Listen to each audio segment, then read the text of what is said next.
que se dedica à advocacia está atualizado nas duas coisas. Eu acho que isso é o tipo de assunto que os escritórios eles vão precisar de uma estrutura própria para pensar nele. Processos, pessoas, sistemas. Então, como é que a gente faz esse entrelaçamento? Mas com exemplos práticos. Mostrando na prática, olha, eu percebi que você trabalha assim. Olha o que eu estou te sugerindo agora com a IA. O que sempre me chama a atenção é me deparar com essa questão. Mas está funcionando. Sim. Sempre funcionou assim. Talvez a inteligência artificial vá quebrar essa lógica, né?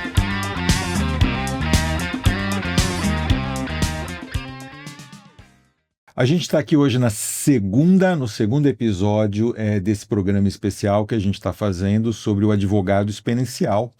O advogado exponencial, uma criação aqui do Alexandre Ateniense, advogado, CEO, criador da iTech Legal, uma empresa de consultoria que está ajudando escritórios e advogados a alavancar suas carreiras e seus negócios, principalmente, com o uso de inteligência artificial, de uma forma estratégica, de uma forma inteligente. E eu acho que, por isso, eu queria que você contasse para a gente como é que é essa rotina de transformação.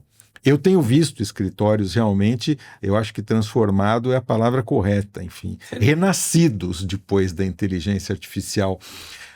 Vamos falar desse D0 até a entrega nesse processo de consultoria, como é que é a conversa, com quem é conversa, o que se entrega, o que se espera. Primeiro dia É chamar os sócios para conversar, porque são eles que sentem a dor das despesas mensais do escritório e são eles que vão colocar dinheiro investindo na inteligência artificial, na consultoria, e eles querem saber quando é que esse dinheiro vai dar retorno. Então, consequentemente, a gente sabe que nem todos os sócios estão na mesma página em relação ao uso e o conhecimento da IA. Tem pessoas que... Muita resistência ainda? Muita. Embora a gente saiba que a fase da desconfiança da IA já ficou para trás. Entendeu? Hoje ninguém mais discute. E eu te digo com absoluta certeza. Quem não se preparar para poder estar usando a IA nos próximos 3 anos vai ficar cada vez menos competitivo. Então, a decisão é para ontem. Você acha que o mercado já entendeu isso? Com certeza. Eu acho que a fase de desconfiança já ficou para trás. Então, chamar os sócios para conversar, por quê? Porque primeiro você tem que explicar para eles a potencialidade, até onde que a IA hoje oferece benefícios de retorno de investimento. Ele quer saber disso. E essa primeira conversa é uma conversa sobre dinheiro, sobre resultado do escritório. Sobre resultado, dinheiro, economia e benefícios. Qual é a forma de reduzir custo? Qual é a forma de reduzir tempo? Como é que é a forma de fazer com que o trabalho fique exponencialmente melhor? E, sobretudo, equilibrar um pouco o conhecimento da IA para esses sócios. Tentar equilibrar um pouco. Por quê? No final dessa história... Equilibrar em que sentido? Deixar todo mundo no mesmo nível de conhecimento. Exato. Porque alguns estão mais avançados operacionalmente e outros não. Então, talvez... Mas um advogado hoje, ele é claro que sim. A minha pergunta não é desmerecendo os advogados, mas a IA, ela muda tão rapidamente, que eu não vejo a possibilidade de alguém que se dedica à advocacia estar atualizado nas duas coisas. Eu acho que isso é o tipo de assunto que os escritórios eles vão precisar de uma estrutura própria para pensar nele. É por aí? É por aí. Só que os sócios precisam saber disso. Porque muitas vezes eles acham que já chegaram num estado da arte, quando na verdade eles estão fazendo muito pouco. Ele não vai ver retorno de investimento, ele não vai ver efetivo redução de custo, redução de tempo, só fazendo pergunta e resposta, só resumindo o texto. Ou seja, só fazendo prompt. Só fazendo prompt de uma maneira não integrada com outras rotinas que existem no escritório, que poderiam ser, primeiro, identificadas, né? Porque tem um problema muito sério que logo de cara a gente fala para os sócios, que é uma cultura que a grande maioria dos escritórios não tem, que é a cultura de ter padrões formalizados, para que todo mundo saiba qual é o padrão consensado de tratar uma informação boa e confiável para que a IA possa dar resultado bom. Entendeu? Então, não existe uma cultura nos escritórios de advocacia, estou falando independente do tamanho, de você chegar e perguntar assim, então, a IA para poder gerar bons resultados seria indispensável que você tivesse processos operacionais ou intelectuais formalizados. Ou seja, que você soubesse de todo momento da jornada de atendimento do cliente qual é a atividade sequencial que acontece, quem é o responsável por cada uma delas, em quanto tempo cada um tem que executar essas atividades e em quais plataformas eles vão ter que executar.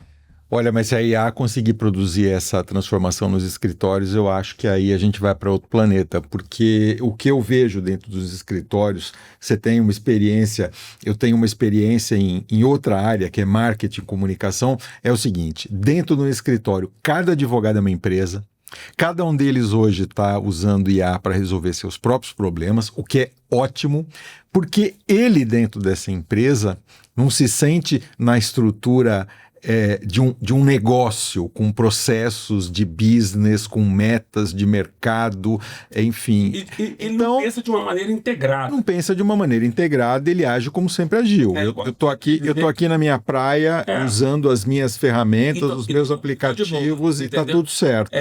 E o escritório como um todo, e esse advogado como um todo, acaba perdendo, porque a força da IA está no conjunto, no processo.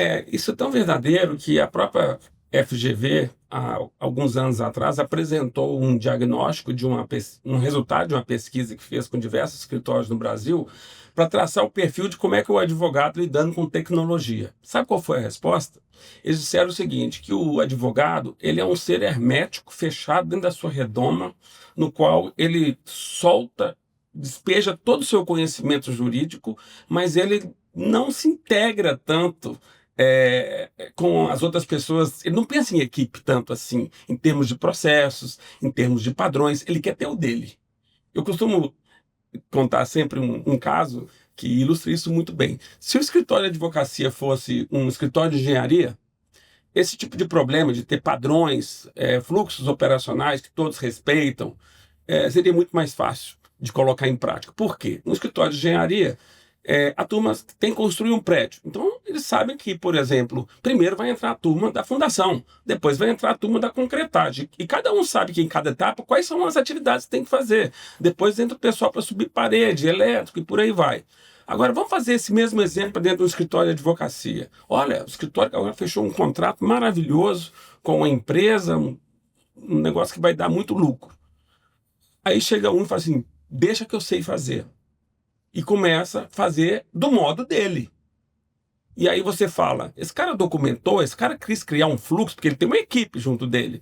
Não. Claro. Ele está querendo simplesmente, de cabeça, colocar o modo dele de fazer, e isso é totalmente desconectado com diversas atividades. Não se cria padrões.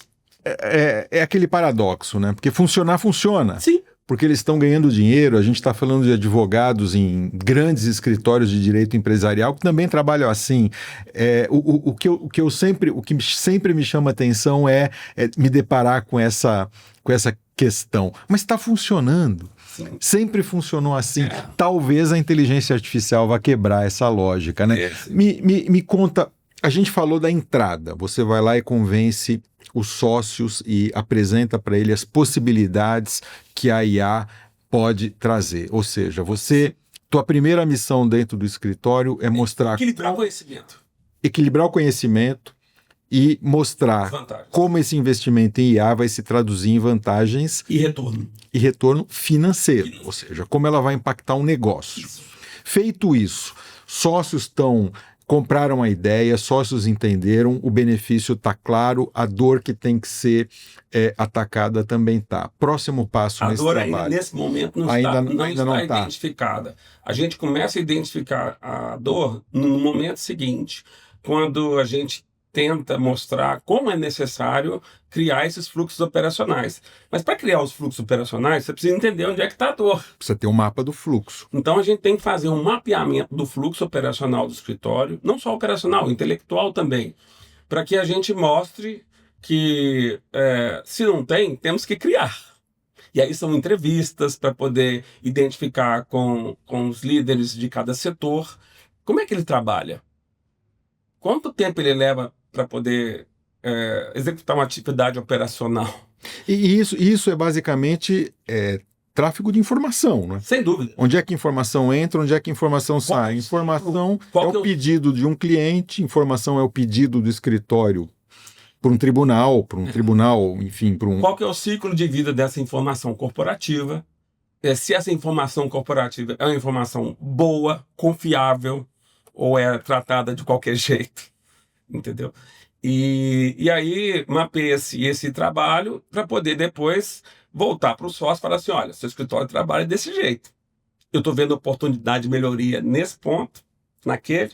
Quer dizer, então, mapeado, você vai identificar os nós nesse fluxo e a partir desse momento é que você vai identificar, ou melhor, sugerir as mudanças que têm que ser introduzidas. Sim, mostrar as soluções que vêm, obviamente, junto com as plataformas de IA, mas primeiro as soluções. E aí, obviamente, dizer, olha, pela minha experiência, a plataforma de IA se encaixa melhor para isso, aquela outra para aquilo. Se eles toparem as sugestões que são entregues através de um diagnóstico, de um relatório, mostrando as oportunidades de melhoria, aí termina-se essa etapa com a escolha, então, de quais plataformas e quais as configurações de conta que vão ser colocadas em prática, qual vai ser a acessibilidade que cada equipe vai ter em relação a isso. E você está falando de uma plataforma, ela abrange só o fluxo jurídico ou você está pensando, você sugere um fluxo mais integrado? Explico. As agendas dos sócios, gestão de tempo, gestão financeira, gestão de marketing, porque você não tem só o benefício da IA para agilizar o processo de produção de peças ou pesquisa de jurisprudência, enfim, aquele nucleuzinho do trabalho jurídico. Se você tiver mais produtividade nas suas reuniões, você está ganhando também. Se você tiver mais facilidade de coletar as informações que são dispersadas em reuniões, mais uma vez é um ganho de produtividade. Como é que é essa tua... usando linguagem de consultor, hein? Essa tua devolutiva. A minha devolutiva é a seguinte: a gente lista todas as oportunidades de melhoria, os gargalos que a IA pode chegar e fazer uma grande mudança do modelo de negócio, para discutir com o sócio o que vem primeiro, qual que é o critério de prioridade para atacar nesse processo de mudança. Então, a gente descobre que, de repente, se atacar 2 pontos, a gente já vai estar dando um impacto gigantesco. Grande. Entendeu? Porque já vai representar um retorno de investimento por diversos aspectos. E, consequentemente, se essa é essa escolha, nós vamos, então, estar preparados a partir desse momento para capacitar a equipe, para poder ensiná-la o que for possível e começando pelo desenho do fluxo operacional, pelas instruções de trabalho, para poder seguir padrões e, consequentemente, ensinar a mexer com a ferramenta no extremo.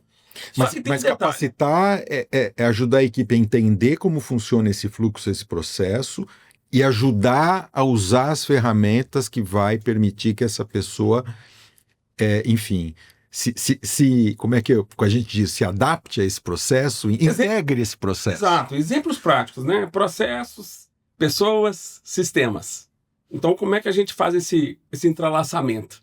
Mas com exemplos práticos, mostrando na prática, olha, eu percebi que você trabalha assim, olha o que eu estou te sugerindo agora com a IA. Veja o impacto disso se todo mundo estiver trabalhando seguindo determinados padrões.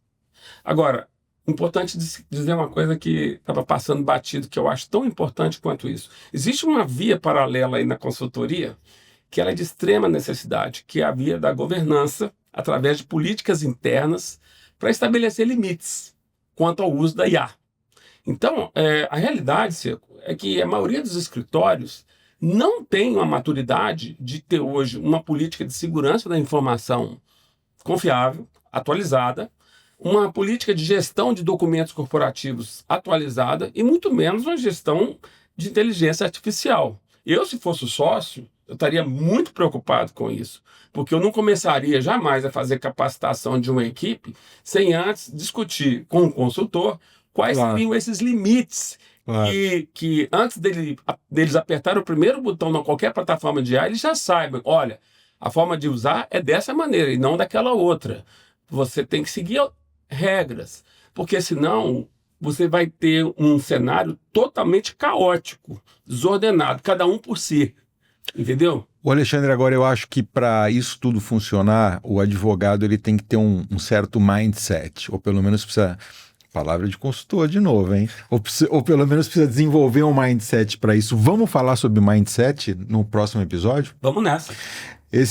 A gente está falando aqui basicamente de como é que uma consultoria como a iTech Legal entra dentro de um escritório que está com seus processos ainda esparsos, ou inexistentes, e começa a organizar essa conversa do convencimento, da apresentação das possibilidades do uso de IA para alavancar o negócio, até o mapeamento de fluxos, identificação das ferramentas e treinamento de pessoas.